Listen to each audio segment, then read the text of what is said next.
ज्योतिष झूठ नहीं है।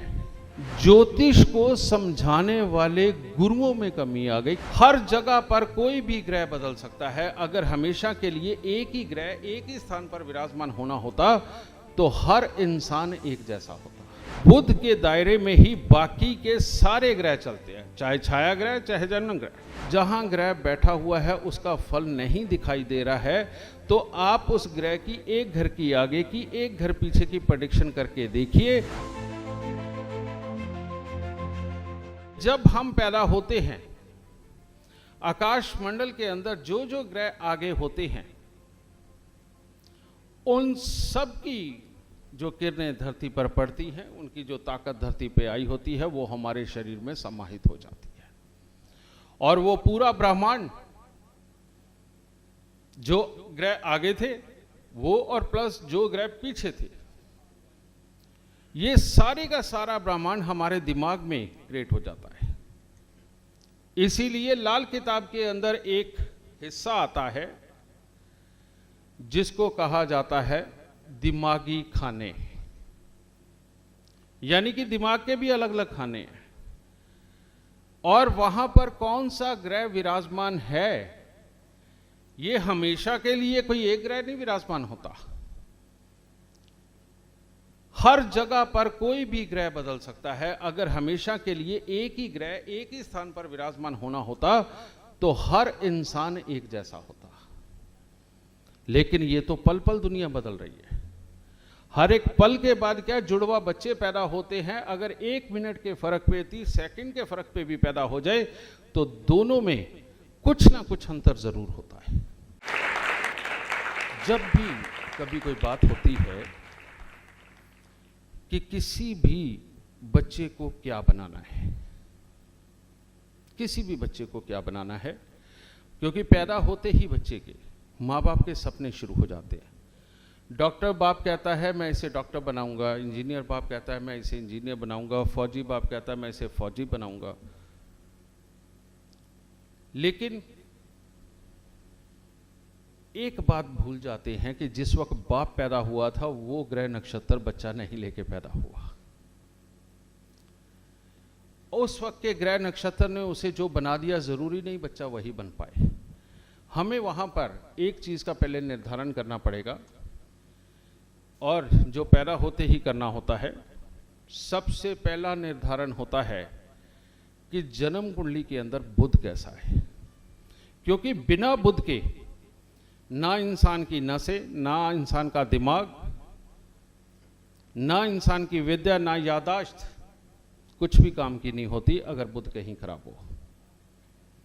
और बुध के दायरे में ही बाकी के सारे ग्रह चलते हैं, चाहे छाया ग्रह चाहे जन्म ग्रह, सारे के सारे बुध के दायरे में चलते हैं। और अगर कहीं बुध खराब हो गया किसी भी वजह से समझे तो ऐसी अवस्था में क्या होगा। बुध खराब, अगर ग्रह खराब हो गया बच्चे के अंदर सोचने समझने की शक्ति को झटका लगता है। दिखने में नॉर्मल होता है, याददाश्त कमजोर होती है और माँ बाप, टीचर, भाई बहन, अपने बड़े, उनके समझाने पे बहुत जल्दी चिढ़ जाता है और हालात से भागने की कोशिश करता है और सारे समाज के अंदर, अपने गुरुजनों में, अपने बड़े पेरेंट्स में, सब में गलतियां निकालता है कि आप तंग करते हो मुझे। कारण क्या? उस वक्त परमात्मा ने ये लिख दिया कि ये इंसान अपनी जिंदगी में ढंग से कुछ नहीं कर पाएगा, क्योंकि जिसके पास बुद्धि नहीं है, जिसके पास दिए हुए ज्ञान को रखने की ताकत ही नहीं है, उसके साथ ऐसा ही होना है, उसके साथ ऐसा ही होना है। तो इसीलिए ये बुध का निर्धारण अगर नहीं किया तो समझ लीजिए आप चोट खा जाएंगे। और बुध का निर्धारण कैसे होता है? अगर जन्म कुंडली के अंदर बुध शुक्र से आगे के घरों में हो, बुध शुक्र से आगे के घरों में हो और राहु अपने खराब घरों में बैठा हुआ हो, जैसे पहला, पांचवां, 8वां, 12वां, 9वां इस तरह के घरों में बैठा हुआ हो तो ये बुध कभी भी शुभ फल नहीं देता। ऐसे में उस बच्चे के अंदर सहन शक्ति की कमी बन जाती है। दूसरा, बुध अगर कहीं चंद्रमा के साथ बैठा हुआ हो और लेकिन खराब चंद्रमा के साथ, अब आप कहेंगे ये खराब चंद्रमा क्या है? तो खराब चंद्रमा की स्थिति पहले सुन लीजिए। अगर बृहस्पति पहले घरों में यानी कि 1 से 6 घरों में हो और केतु 7 से 12 घरों के अंदर हो तो चंद्रमा खराब होता है। ऐसे में बुध अगर चंद्रमा की राशि के अंदर बैठ गया या बुध के साथ ही बैठ गया तो ऐसा इंसान मानसिकता का कमजोर, गुस्से वाला और ऐसे हालात तक का भी हो सकता है कि वो खुद सुसाइड कर ले या किसी का खून तक भी कर दे, उसमें गुस्से की मात्रा इतनी ज्यादा होती है। तो ऐसी अवस्था के अंदर इस बुध पे भरोसा करके उस बच्चे को चलाना सबसे माँ बाप के लिए टफ हो जाता है, क्योंकि सहनशील बच्चे को आप जितना मर्जी मार लो, पेरेंट्स मार ले, टीचर मार ले, उसको फर्क नहीं पड़ता ज़्यादा। वो उनकी कदर करता है, हालात को समझता है, फिर अपने रास्ते पे चल देता है। ऐसे बच्चे दिल पे लगा करके हालात को खराब करते हैं, अपने आप को खराब कर लेते हैं। तो यानी कि सबसे पहले बुध, दूसरा चंद्रमा, ठीक है। अगर ये दो ठीक हैं, अगर ये दो ठीक हैं तो समझ लीजिए बाद में बृहस्पति भी खराब हो, शुक्र भी खराब हो, शनि भी खराब हो तो कोई फर्क नहीं पड़ने वाला। बच्चा अपनी दुनियादारी बहुत अच्छी चला सकता है, कुछ भी बन सकता है। बस संबंध क्या देखना है, उसकी जन्म कुंडली के 10वें घर के साथ में कौन से ग्रह का संबंध बन रहा है, बच्चा उस प्रोफेशन में जा सकता है। तो ये एक बड़ा छोटा सा लॉजिक बताया, लेकिन आप इतने बड़े विज्ञान की बात कर रहे हैं जिसे ज्योतिष बोलते हैं, तो इतने कम में बात कैसे खत्म हो सकती है? इतने कम में बात कैसे खत्म हो सकती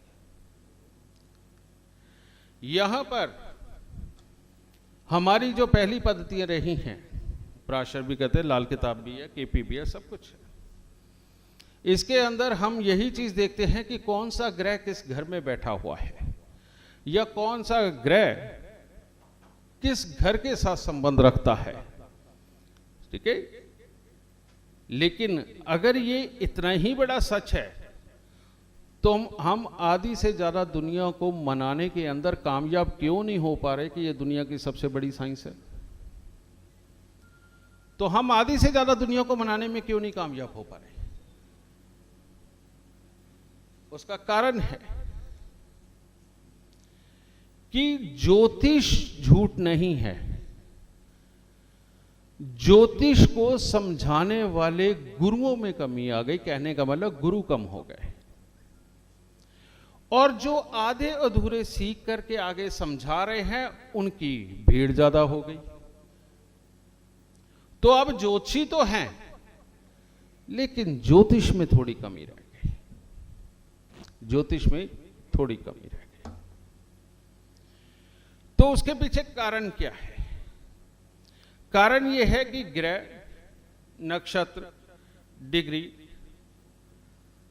इनका बल ये निकालना आज की डेट में सबके लिए संभव है, सब निकाल रहे हैं, सब अपने शिष्यों को बता रहे हैं, शिष्य भी प्रांगत हो रहे हैं। लेकिन इसके अंदर एक बहुत ही बड़ी चूक हो रही है और उस चूक का नाम है लगन स्पष्ट करना, ग्रह स्पष्ट करना, सही मायने में कौन सा ग्रह कहां का फल दे रहा है इसके ऊपर कोई ख्याल नहीं करता, जिसकी वजह से बहुत बार हमारा फल कथन सच होता है, बहुत बार झूठ होता है। और एक सक्सेस के बाद हम जोश के अंदर 10 कुंडलियां देख देते हैं और 8 जानों से बुराई कमा लेते हैं कि हमारी তো पूरी बात सच हुई नहीं। इसका खामियाजा किसको भोगना पड़ेगा? हम ही लोगों को, और वो भोग रहे हैं। अगर मैंने अपने पिछले इतने सालों के शोध के अंदर जो देखा मैं आपको वो देना चाहता हूं, और वो देने के लिए मुझे कुछ नहीं करना, सिर्फ एक शब्द बोलना है। लेकिन अगर आपने अपना लिया तो आज से ही आपका जीडी विशेष बनने की राह तैयार हो जाएगी और अगले 1 साल में बन भी जाओगे। नहीं तो कोई बात नहीं, जिस दिन अपनाओगे उसके बाद का 1 साल आपके लिए तैयार है। और वो क्या है? लगन कुंडली भूल के भी मत देखिए। जो इंसान धरती पे पैदा हो चुका है उसकी आप लगन कुंडली नहीं देखेंगे।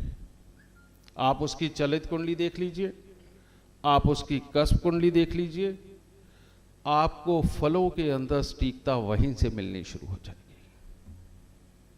यह भी ख्याल मेरे मन में कैसे आया था?